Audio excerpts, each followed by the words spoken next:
Welcome back. A government report finds Mexico is now replacing China as the dominant source of fentanyl being trafficked into the United States. From 2014 to 2019, 80% of fentanyl that came across the border came from China. Customs and Border Protection are now reporting a more than 1,000% increase in fentanyl seizures last year.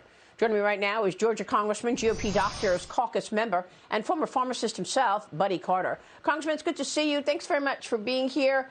This is very disturbing, especially since fentanyl has become the biggest killer of people 18 to 45 in the last year. What has happened in terms of fentanyl coming into America?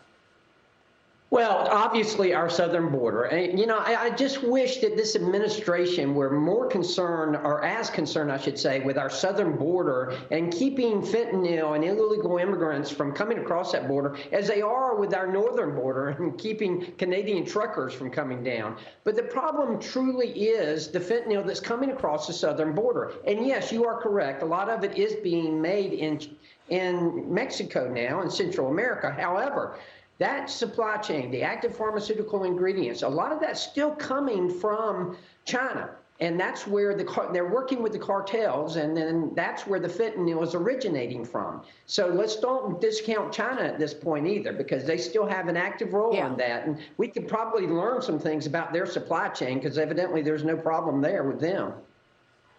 Yeah, no, that's exactly right. The underlying components are made in China and have been trafficked through Mexico, and now they're even making it in Mexico. Does the Biden administration not recognize the threat of fentanyl? I mean, why would these countries be sending such a deadly drug into this country? Greg Abbott, the governor of Texas, the other day told me that a couple of strands that looks like a salt is enough to kill somebody, and they're lacing commonly used drugs with fentanyl.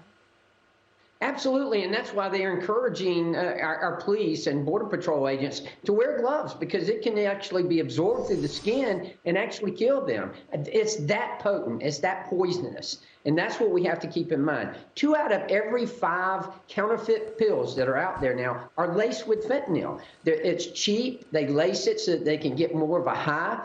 I will tell you that, please, don't take any medications, any pills, unless they come from a pharmacy that you're familiar with. Make sure that you know where they can come from. Not a day went by when I was practicing pharmacy that I didn't have a parent come into my pharmacy and say, "Can you identify this pill that I found in my child's room?" That is a big problem, and it really took on meaning when I went to a funeral of a young man who had taken a counterfeit pill and OD'd accidentally on it. Wow. And we're seeing more and more of those ODs because 100,000 people have died through fentanyl-related overdoses in the last year. So the Biden administration now has a new plan. They are funding a $30 million program that will distribute smoking kits. These kits include crack and meth pipes. Okay, they're using taxpayer dollars for this. President Biden claims this is part of his executive order that is supposed to help reduce harm in marginalized communities. I don't get this at all. So we're having taxpayers pay for smoking kits so that drug addicts can continue their habit of taking meth and cocaine? It's unbelievable. This is not the way to handle this problem.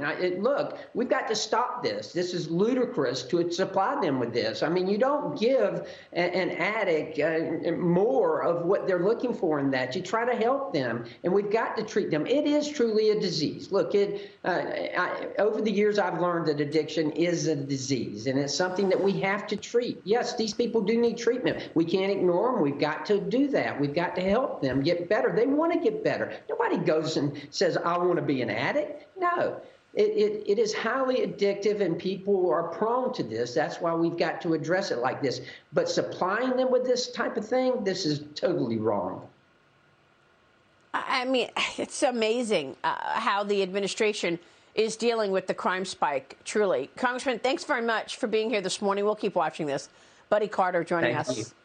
Good to see you, sir. Thank you.